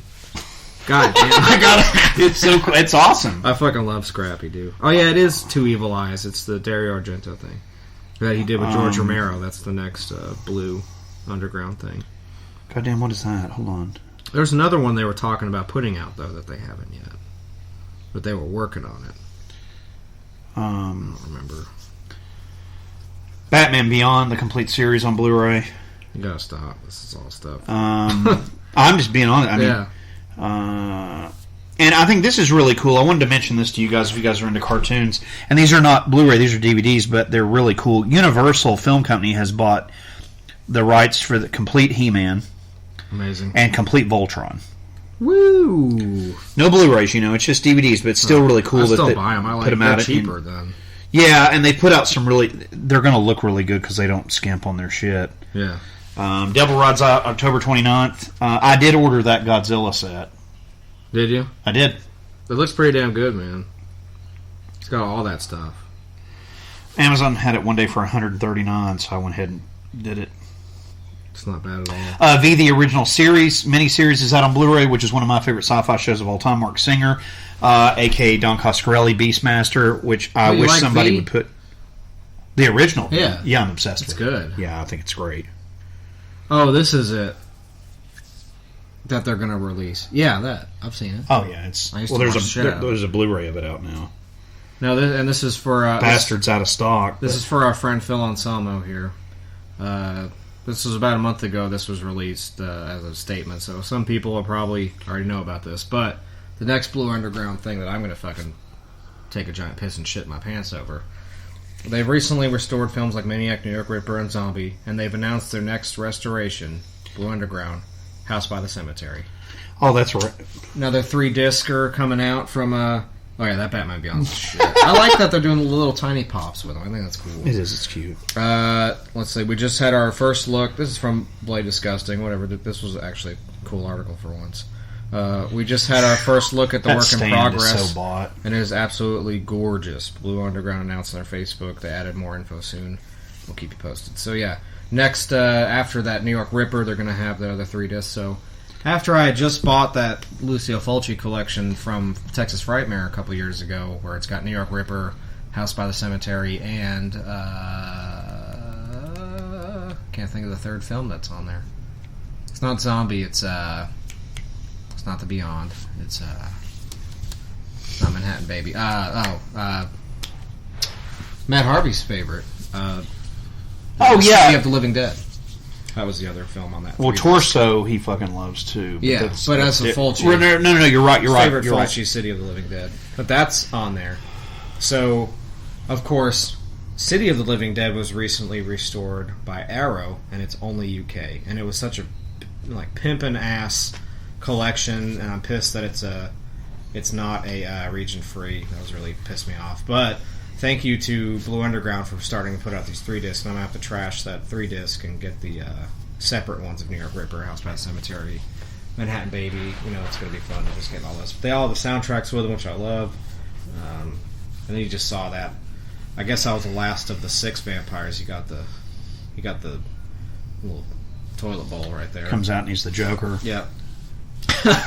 Just got stabbed, went into a vat of something. I want to also just throw my 2 cents on That's that pretty nasty. since I brought that up. Just got bleeding viscera, boiling fucking... just turned into a ribcage. Fucking... That's his fucking lungs right there. It's gnarly. They just turned into dust. So... That's brutal as fuck. Holy shit. Yeah, it's... It's one of the golden vampires, and... Yep. That's why, Van Helsing's a fucking badass. Peter Cushing, baby. I love that guy that's with that chick, too. He looks like some, 70s rock singer. And you think he stands up, he's like, it's that guy. I mean, seriously, as a kid and still to this day, do you know who I think that guy looks like? He looks like Ashton Kutcher. Well, no, you got to think young. Not, but it's. I just keep waiting for him to be like, Sweet Caroline. He's fucking Neil Diamond. Fucking Diamond teamed up with Cushing. He's like, let's take down these because I'm kind of think that's why they got him, because he's like a pretty boy. Yeah, that's the last one. Yeah, but he was like kind of holding out. He's the gong dude, and he's actually Dracula. This is so fucking... That's fucking Asian Dracula. Count Dracula. Chinese Dracula. He's a badass looking dude too. Show yourself. He's been killing all of them too. I think. So here's another thing too. How can you like the movie Fright Night and not love fucking the OG Van? Yeah, I mean that's all of it. Peter Vincent is. But Mr. Vincent. Yeah, Mr. Vincent. But Mr. Vincent. Have we ever done Fright Night? No. We should. I have it. I have the Twilight Time. Well, I've got the new Sony one. Yeah. So we can kind of bounce upon. But yeah. And that one came with the But soundtrack, Mr. Vincent, yeah. But Mr. Vincent. And they, in the hotel bar, they did a read-off, and it was, what's his name? William Ragsdale, and it was, God damn it. It's late. Chris Sarandon. Chris Sarandon, thank you.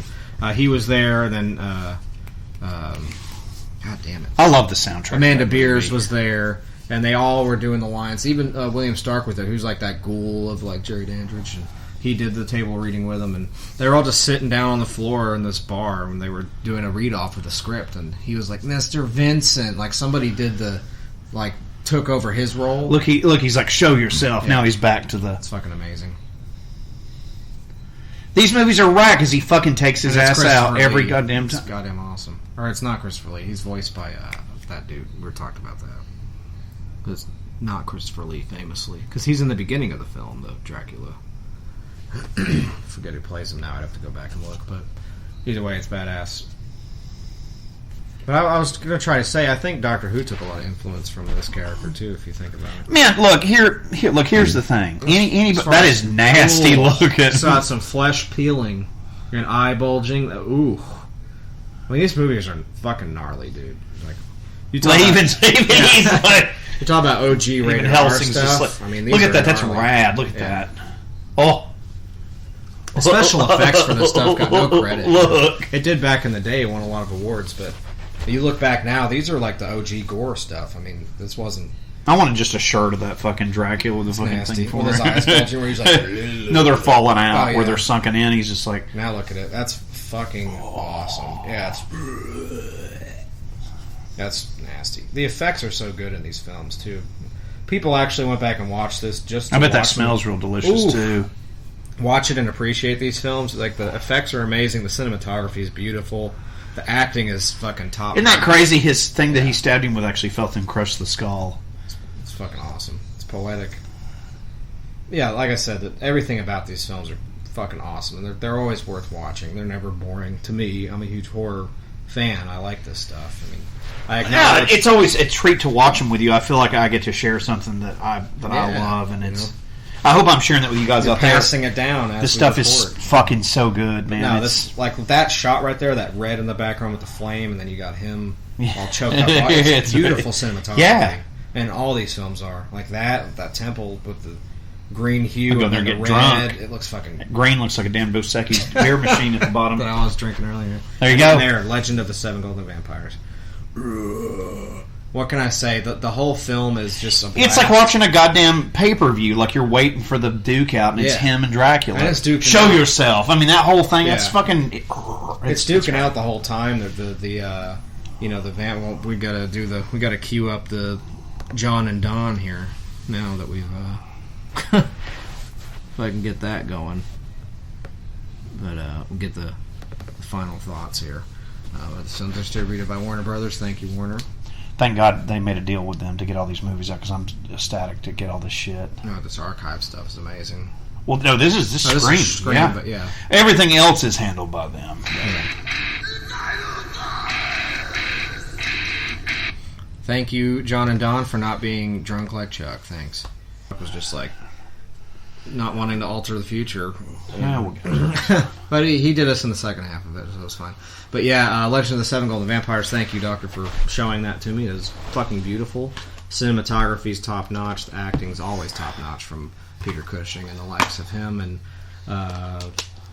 it's just a beautiful film, and it's entertaining the whole time. It's a bloodbath. There's a lot of throat slashing. There's a lot of eye gouging. There's a lot of... there's a part where a dude put his fucking 2 fingers in the dude's neck wound and fucking killed him. Oh, yeah, it's nice. And the undead look great. Like, the special effects in it are beautiful. And I like the undead vampire thing. I like the lore of the story where they all had their own, like, bat bling that kept them, gave them power. And then Peter Cushing, Van Helsing was keeping the last one so they wouldn't resurrect the 7th vampire. And then Dracula was the last vampire. It's fucking awesome. Great fucking film. I was really happy we did that one. And for a good dude, Schmier of Destruction. The interview's great. Track by track of the new album. It's very personal stuff about one of the songs is about lost a friend on a plane crash, and it's really cool. Yeah. But yeah, I love that movie. I don't have much to say about that. I love.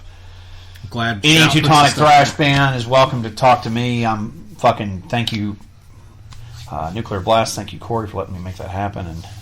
But yeah, I love that guy, man. And that's what he will hand you when we go see him. I bought a Stella for he's great stuff, but yeah, and I thought it was a fitting movie for him too. So it's no, it's perfect, man. He's a fucking goddamn Van Helsing of thrash. Why not? Yeah, he's awesome, man. He's a cool dude. But yeah, that record's great. You guys should check it out. The new Destruction record. Born to Perish came out August 9th, so it's been out. So you guys need to fucking get it. Nuclear Blast 2 days Records. before my birthday. If not, you get it digital now. Do whatever you gotta do, but support those guys. And when they come over here in the U.S., definitely. Or you guys listening in Europe, thank our fans worldwide. Yeah, they've got a great tour. Check them out, get their merch, buy their CD, say what's up to them, and definitely show them some love, give them your support. And I thank you guys for supporting this podcast as well. And things like this film, like 7, Golden Vampires. It's fucking amazing, and I'm glad that we have an outlet now where these films are restored, so people like me of the younger generation, and like you guys who like listening, can watch it and appreciate it. So Oh, you got Stargate on fucking Amazon Video? Uh-huh. SG-1's my shit. I love it. I don't know why my things are. I was going to show you something. But that's so fucking good. But yeah, guys, enjoy the Doctor's interview with Schmier of Destruction, and stay fucking gory.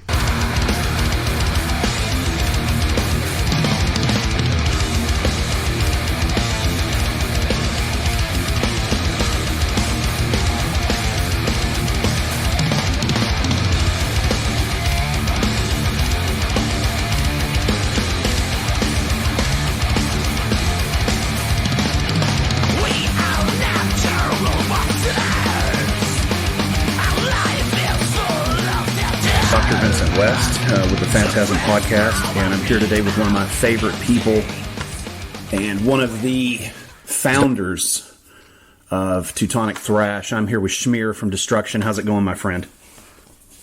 Hey, Vincent. Hey, my pleasure. Going great.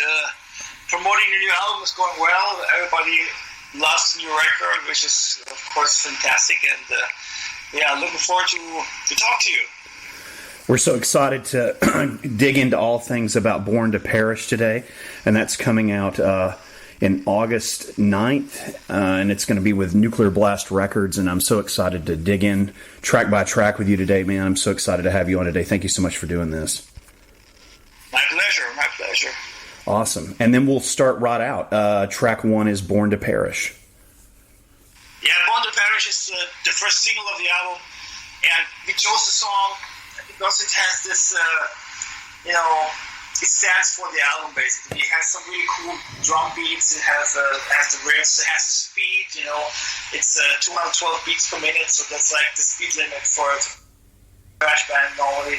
And it's a great expression of the album. That's why I decided to make it the first single. The song deals the lyrical content. It deals with idolizing people. Either if it's politics or rock stars, or even religious people. Right. If you idolize, it's just wrong. And there's a phenomenon behind this mass moving stuff. And that's what Born to Perish is all about. It's a great track to start the record off with. Thank you. Yeah, it's a little bit unusual to start with the title track as the first song, and we also usually had like an intro before the first song, but Born to Perish starts with the rhythm part of the snare. So it's a perfect way to introduce the album. Well, it's killer, and then with the addition of Randy on drums, man, it's awesome. Yeah, I mean, that's we have such an amazing drummer, so I'm glad Randy contributed also some drum patterns and parts to the album. I mean, I'm writing a lot of crazy drum patterns myself for the song sometimes, but it's always better when a drummer brings in the ideas, because it's a different feel, and Randy, of course, has a lot of experience and a lot of great ideas. Awesome. And then we'll dive right into track 2, Inspired by Death. Inspired by Death is it's a song that was, when I wrote it was a very sad moment in my life, because it was in a week last year where Ralph Santola died. He was a good friend of mine, followed the cover of Death and Obituary and Ice Earth, and it came quite out of nowhere that he got very sick and fell into coma and everything. And the same week also I had 2 more friends dying, so I sat at home and I was so sad that I started to write down some lyrics. I basically was inspired by death at that moment. I did something very unusual that I never do. I wrote the lyrics first for the song. Normally I write the lyrics first, then the lyrics.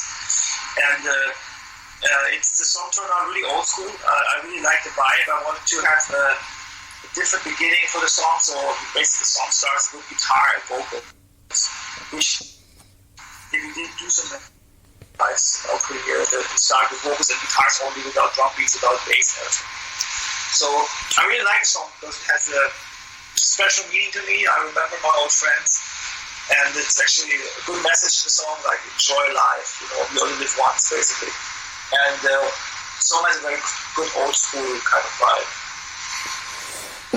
Yeah, it's always rough losing friends like that. It's a great song. I did not know the meaning behind it. That's very a lot of heart behind it. It's a great track. It's always rough losing. I'm sorry, for your losses there. It's awful to. I mean, I would love if somebody writes a song about me when I'm dying. I think it's a good tribute to good friends. And as we all grow older, death is a part of life. So you start to confront it at one point.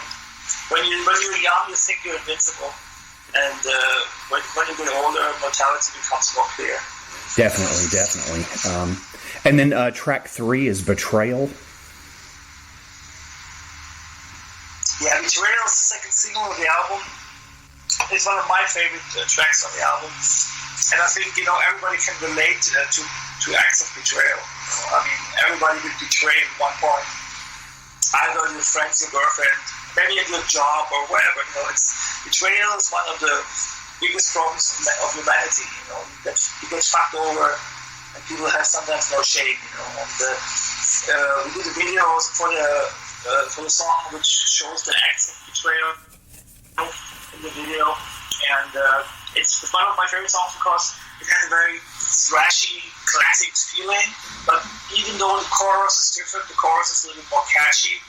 And I think it's a good mix of tempo changes within one song without sounding like, it's always the kind of the tricky thing about making a song like this is making the song out of one flow. Even if it has a lot of different ideas, make it flow good. And I think the flow of the song is really cool, and we already performed it a couple of times, and it feels really great to play live also. Right. It's a really great track. The video is really cool too, by the way. Good, thank you. Yeah, and then track 4 is Rotten. Rotten is something that had a different title before, and but at the end I just couldn't help it to call it Rotten to the Core, because I'm not an English native speaker, but for the sense of the lyrics, nothing comes close to the expression rotten to the core, because it really shows that somebody is really fucking mean and evil, And I knew when I wrote the final song lyrics that, of course, we would compare it to Overkill, but this is a completely different song. It has nothing to do with Overkill. It just uses the same phrase, and for me, the song is a great song as a bass player because it has a little bit more bass in there. It has some parts of the bass plays alone, and the bass is a little bit more hearable, more audible in the song, And it's one of those groovy tracks, It has nice triplet feeling that grooves really well. I'm sure it's going to be a great live song. And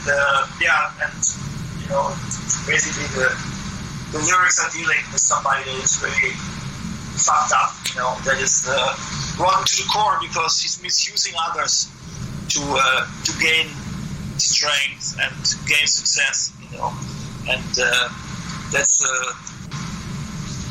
that's why it says in the first sentence, I am more evil than Satan because I'm a selfish prick, So that's what reminds me of a lot of managers and people that are in leading positions at this world at the moment. Right. And then track 5, Filthy Wealth. This was basically the first song I wrote when I came back for the South American tour. I had this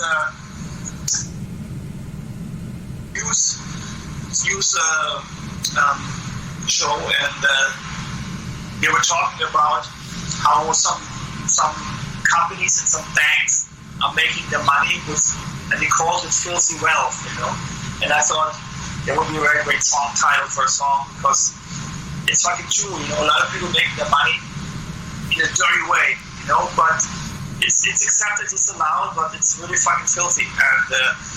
And then I wrote a song about it that had to be like some kind of punky, Motorhead-ish, I wanted to have a song that has more of a punk root. And I wrote this riff, this first riff for the song, and it's maybe the most punky song on the album, but Destruction always has like a song with a certain punk vibe, like Total Disaster on the first records. And the punk roots will always be there for Destruction. It's always an important part of our life. Motorhead was always one of the most important bands when we started the band. So definitely, the song is the song will be also a very good live song because it's like really. It's like a song that really shoots out of the band. It's very easy structure, but it works really good. That's a great track. It's really cool. And then track 6 is Butchered for Life. Yeah, Butchered for Life is a song that maybe at the first listen stands out the most on the album. That means people might love it or hate it the most on the album also. We knew from the beginning that if you write a song like this, it will be a little more controversial than the rest of the album, but it gives a certain depth to the album because it has some acoustical parts, some more melodic moments, some more atmospheric parts also, which is always difficult as a thrash band to compose. And we had a song called Recheck the Emotions back in the day, that maybe 6 of the Butcher EP. And this song also had a lot of controversy when it came out because it was different and more atmospheric and stuff.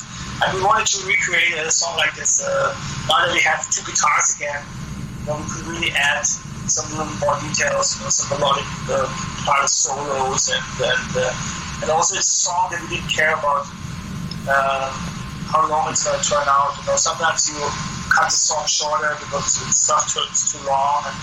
But this song, we said, fuck it, the song is going to be as long as we want it to be, and it turned out to be over 7 minutes.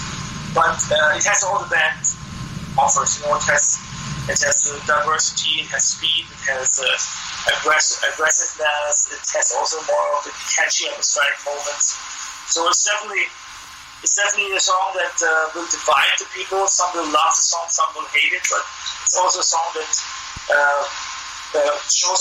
showcases Destruction in a very good way. Right. I think it's a great track. And then leading into the next track 7 is Tyrants of the Netherworld.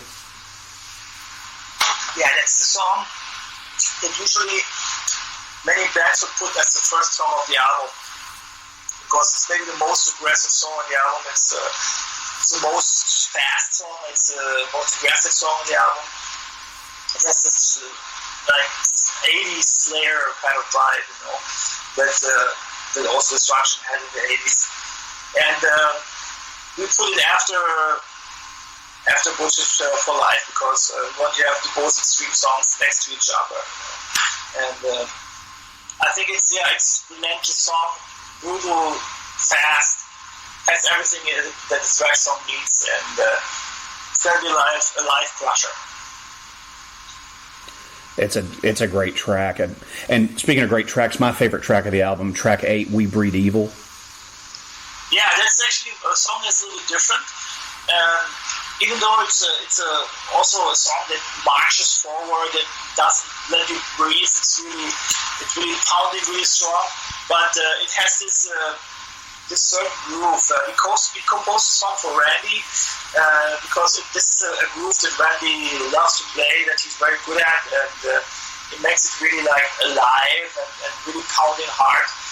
And we added some elements that we don't usually have in songs. We had some harmony guitars in the chorus, which make the chorus a little bit more catchy and a little bit more metal, and so the song stands out from the rest of the songs, I think, because it's a little bit different, and it also has this distorting bass part in the middle of the song, which is very crushing and evil. So it's like a song that is different than the album, but it still stands for Destruction, and I think it's a song that will be interesting to play live because it's really relentless moving forward. I love it. I love that track. I think it's awesome. It's just really good. I love the title of it too. It's great. And then track 9, Fatal Flight 17. Yeah, Fatal Flight is another personal track on the album because we're talking about the Malaysian Airways Flight 17 that got shut down over Ukraine a couple of years ago, and the investigations basically never led to a conclusion. Of course, they knew it was a Russian missile, but nobody got accused. nobody wants to risk a war, but it's unbelievable that a passenger plane got shut down over Europe, basically. For me, it was unbelievable when it happened. And the other unbelievable story is that a friend of mine, a Dutch friend of mine, had a friend on board. And I saw those guys going to the Exodus. They're going to an Exodus concert on Facebook. They put some pictures up. Hey, I've been at the Exodus show with my friend. He's flying back to Australia tomorrow. And what basically he did is he pushed his flight back one day to go to the Exodus show. And and this way he went on this fatal flight 17. He got killed on the plane, And because I saw my friend together, it really touched me, and that inspired me basically for the lyrics. And I remember that the great Gary Moore wrote a song called "Murder in the Sky" back in the day, and I thought, why not doing a song about this incident, to remember the people. And I wrote my friend some days ago. And I wrote a song about his friend and about the fatal flight. And he was very happy about it. And he talked to the widow and also the wife of the guy, thought it was a very cool idea to be remembered in the song. And looking forward to send them a dedicated CD and, a letter. And it's a special song on the album, I think. It's very emotional also when you hear at the end of the song and when you hear this TV host, talking about the crash and everything. It's kind of, it's a moving moment. It's really cool that you did that. I think that's awesome. I was not familiar with that. That's actually tragic. I hate to hear that happened. I think that's a crazy thing. Most people don't even know about this incident. It gets pushed away by the media because it was something uncomfortable to happen because we were, Europe and Russia kind of had a good situation again. The Cold War was over. Sure. And then the situation was putting Europe and Russia in a big conflict. And of course the media and the politicians don't want to talk about it. They're pushing it away. And for me, the song was a sign to remember this, and to remember the people, and to remember this cruel deed. Which is unbelievable actually. Nowadays this could happen. Yeah, so many things get pushed aside. It's tragic, really. Oh yeah, but that is true. It's amazing. It's beautiful, man. Thank you for sharing that. And then track 10, Ratcatcher. Yeah, Ratcatcher is a song that I had the title first when I was watching a news show, and he talked about this expression "ratcatcher," and I was like, "Wow! I didn't know it exists in English because there's a big German fairy tale called Ratcatcher, and it goes about this guy, and his fleet. He has a fleet, and he's catching the rats, But basically, this Ratcatcher we're talking about here is, of course, talking about politicians and about the mainstream people that are following the masses. This phenomenon that we have, that the standard taste of the people is kind of a weird one. So they follow weird leaders. They follow also in musical taste. The phenomenon of a hit, the radio hit, is something that I would never understand. Right.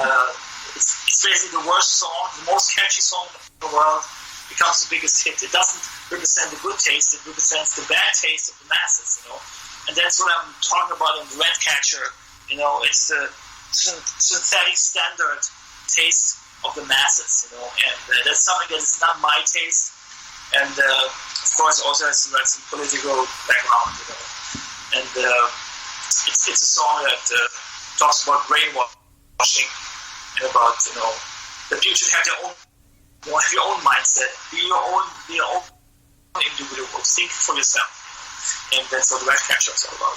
And the song is actually a song that is quite interesting for drummers because Randy Black, our drummer, contributed the drum beats first, and then he wrote the song on top of it. We rearranged the beats, but he had some very interesting drum patterns. And if you listen to the song, the beginning of the song and the main riff part, it sounds like he has like three arms. He just play all those toms and snare at the same time. Right.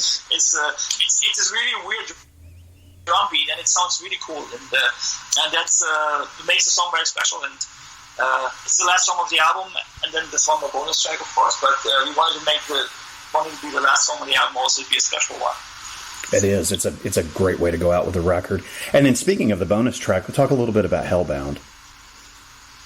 Yeah, Hellbound is a song from a British band called Tigers of Pantang, which maybe a lot of young people don't know anymore. But back in the 80s, there was the first wave of British heavy metal bands that became famous, Judas Priest and Iron Maiden.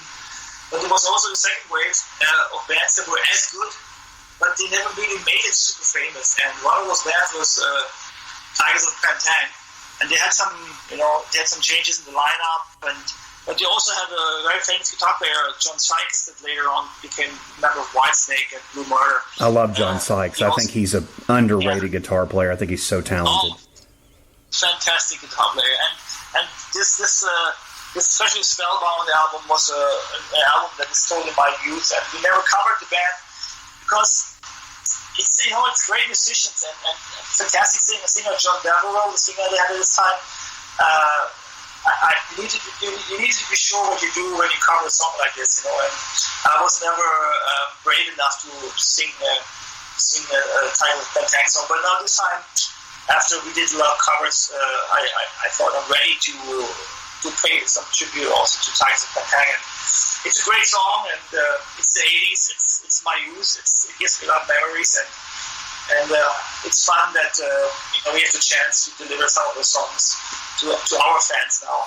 Because it's funny that yesterday I did the interview with a guy, and he was like, "Hey, tell me something about Hellbound. I love this song. It's so cool." I said, "Hey, it's not from us. It's just cover version." I was like, "Oh, really?" So it's nice to give the new generation a little bit background information about the great 80s bands that maybe never made it.